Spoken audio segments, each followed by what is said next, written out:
Salam. Bugün qarşımızda çox maraqlı bir mövzu var, ağıllı evlər. Amma söhbət sadəcə telefonla işığı yandırmaqdan getmir. Əlimizdə Smart Ev adlı bir sistemin məhsul kataloqu və onun arxasındakı fəlsəfəni, mühəndislik yanaşmasını izah edən bir neçə dərin qeyd var. Bugünkü missiyamız əslində ağıllı ev anlayışının dərinliyinə varmaqdır. Yəni bu sadəcə bir yığın qajetdir, yoxsa həyat tərzimizi kökündən dəyişən bir sistemdir. Bu mənbələr ikincini iddia edir və gəlin görək bu iddianı necə əsaslandırırlar. Məncə bu çox doğru bir yanaşmadır, çünki çox vaxt ağıllı ev deyəndə ağlımıza ilk gələn şeylər, səsli köməkçilər, rəngli lampalar, bunlar əslində buzdağının görünən hissəsidir. Mənbələr isə bizi daha dərinə, sistemin təməlinə baxmağa dəvət edir.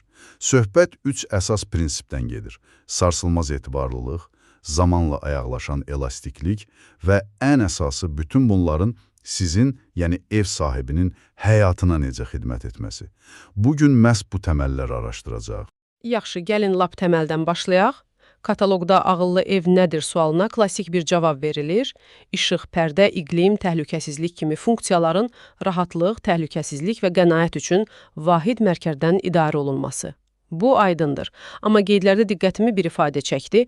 Mərkəzləşdirilmiş vahid sistem. Bu niyə bu qədər vacibdir?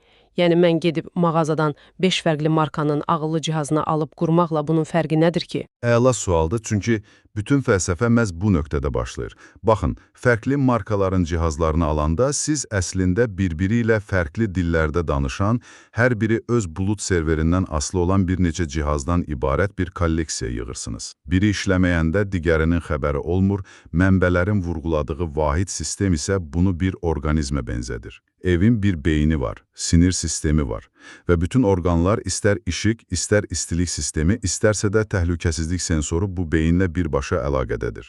Onlar bir-birindən aslı deyil, mərkəzdən aslıdırlar. Yəni söhbət hissələrin cəmindən deyil, həqiqətən də vahid bir intellektdən gedir. Məsələ sadəcə funksiyaların siyahısı deyil, onların bir-biri ilə necə danışmasıdır. Bu məqam məni sistemin fəlsəfəsinə gətirir. Qeydlərdəki bir cümlə məni çox düşündürdü. Ağıllı ev bir brend deyil, sistemdir. Biz adətən ağıllı texnologiyanı telefon almaq kimi düşünürük. Tanınmış bir brend alırsın və salam. Amma bu yanaşma tamamilə fərqli görünür. Tamamilə fərqlidir. Çünki bu sistemin kökü istehlakçı elektronikası deyil. Sənaye avtomatlaşdırılmasıdır. Mənbələr bunu xüsusi olaraq qeyd edir. Smart evin ürəyi zavodlarda, elektrik stansiyalarında, yəni bir saniyəlik dayanmanın belə fəlakətlə nəticələnə biləcəyi yerlərdə istifadə olunan PLC kontrollerlərdir. Ünsiyyət üçün istifadə etdiyi protokollar Modbus, RS-485 illərdə ən kritik mühitlərdə özünü doğrultmuş sənaye standartlarıdır. Bir dəqiqə, bu çox ciddidir. Yəni evimdəki işığı yandıran sistemlə bir neft emalı zavodunu idarə edən sistem eyni etibarlılıq prinsipləri üzərində qurulub. Bu sanki gündəlik gediş-gəliş üçün özünüzə tank almaq kimidir. Gözəl bənzətmədir həqiqətən də. Və bu tankın ən böyük üstünlüyü nədir? Mənbələrdəki o heyrətamiz misalı xatırlayaq. İnternet kəsildi, bütün o məşhur bulut texnologiyasına əsaslanan ağıllı ev sistemləri bir anda axmaqlaşır. Onlar sadəcə adi elektrik açarlarına çevrilirlər. Amma Smart ev tam funksional olaraq işləməyə davam edir. Niyə? Çünki onun beyni sizin evinizdədir. Hansısa uzaq serverdə deyil. Bütün sinərlər, bütün məntiq lokal olaraq işləyir. Eviniz öz-özünə tam kifayət edir. Bu əslində ağıllı evlərlə bağlı ən böyük qorxulardan birini aradan qaldırır. Sistemin dayanıqlığı. Yaxşı, bu qədər sənaye səviyyəli mühəndislikdən danışırıq. Bəs gözəllik, dizayn, heç kim evində zavod idarə etmə paneli görmək istəməz axı. Burada mənbələrdəki o dahiyani cümlə yada düşür. Gözəllik mühəndisliyin yerinə deyil, mühəndisliyin üzərindədir.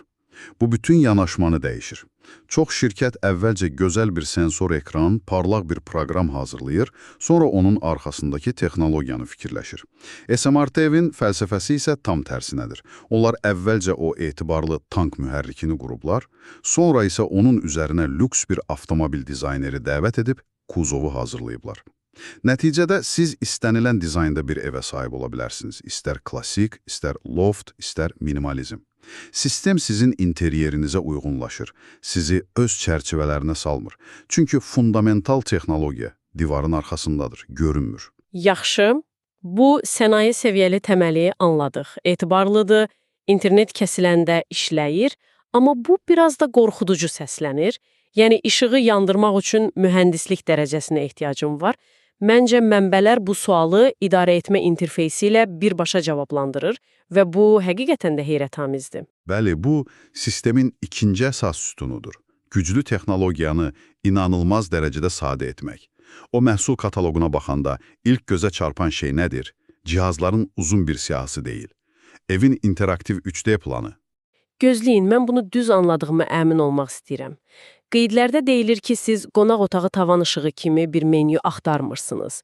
Ekranda öz evinizin, öz mənzilinizin 3D modelini görürsünüz və uşağımın otağındakı işığı azaltmaq istəyirəmsə, sadəcə o otağın üzərinə toxunuram. Sonra nə baş verir? Məhz elədir. O otağa toxunan kimi yalnız həmin məkana aid olan idarəetmə paneli açılır. Amma əsas məsələ, mənbələrin vurğuladığı kimi, ani vizual əks əlaqədir. Siz real işığı yandırdığınız saniyə, ekrandakı 3D otaq da işıqlanır. Pərdəni bağlayırsınız, 3D modeldəki pərdə də bağlanır. Bu, idarə etmədəki o abstraktlığı tamamilə aradan qaldırır. Siz cihazların siyahısını deyil, birbaşa məkanın özünü idarə edirsiniz. Bu, xüsusilə təcili anlarda çox fərq yaradar. Mənbələrdəki su sızması misalı kimi. Tamamilə. Təsəvvür edin, sistem sizə sadəcə su sızması aşkarlandı deyə quru bir bildiriş göndərmir. Ekranda evinizin 3D planında dəqiq olaraq yuxarı mərtəbədəki hamamda əlüzyonun altında yanıb sönən bir işarə göstərir. Bu, panika ilə hərəkət arasındakı fərqdir. Birincisində vaxt itirirsiniz, ikincisində isə dərhal problemi həll etməyə yönərəsiniz. Stresi azaldır, reaksiyanı sürətləndirir. Kataloqda həmçinin qeyd olunur ki, sistemi istənilən sayda smartfon, planşet və ya divar panelindən idarə etmək mümkündür və hər ailə üzvünün fərqli giriş səviyyəsi ola bilər. Məsələn, uşaqların yalnız öz otaqlarını idarə etməsi kimi. Bu da praktik bir cəhətdir. Amma bu məni başqa bir fundamental suala gətirir. Bəs gələcək? Texnologiya o qədər sürətlə dəyişir ki, bugün aldığım sistem 5 ildən sonra köhnə bir qalıntıya çevrilməyəcək ki. Və bu da bizi sistemin üçüncü və bəlkə də ən vacib fəlsəfəsinə gətirir. Seçim azadlığı.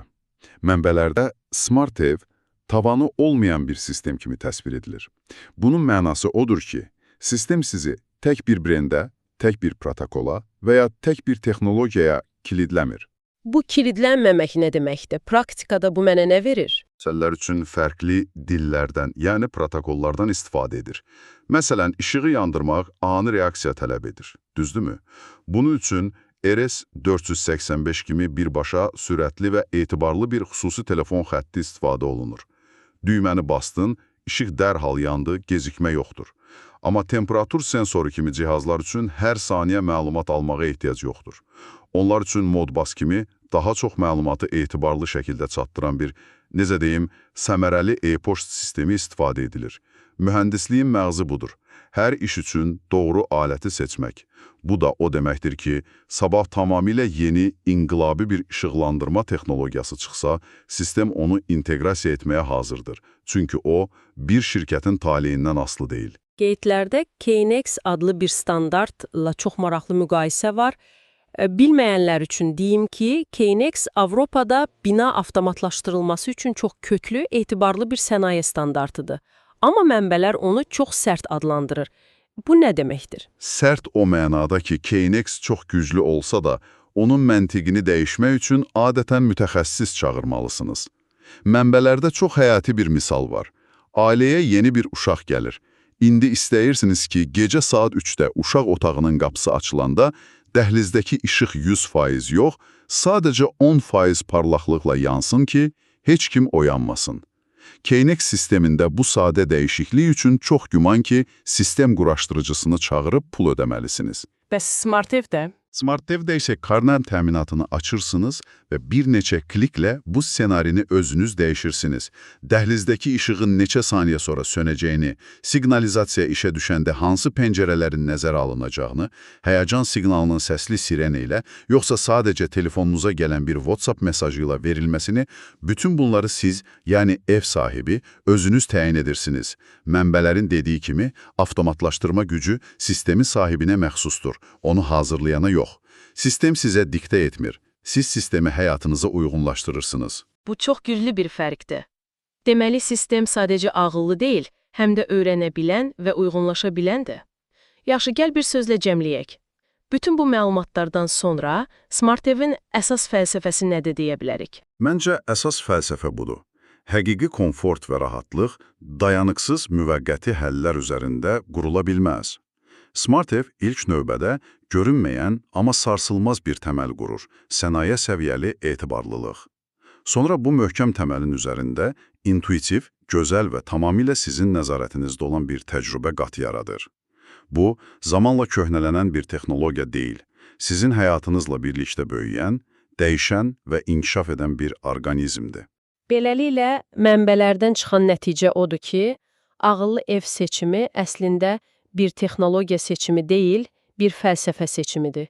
Ya hər il dəyişən, bir-birindən asılı olmayan cihazlar kolleksiyası, ya da 10 illiklər boyu sizə xidmət etmək üçün dizayn edilmiş, vahid, etibarlı və elastik bir sistem. Tamamilə doğrudur və sizin üçün yekun bir düşüncə. Biz adətən evlərimizi divarlardan, mebellərdən ibarət statik məkanlar kimi düşünürük və biz o məkanlara uyğunlaşırıq. Bəs evimizin özü, həyatımızın dəyişən ritmlərinə, iş qrafikimizə, ailəmizin böyüməsinə, vərdişlərimizin dəyişməsinə uyğunlaşan dinamik bir sistem olsaydı, necə olardı?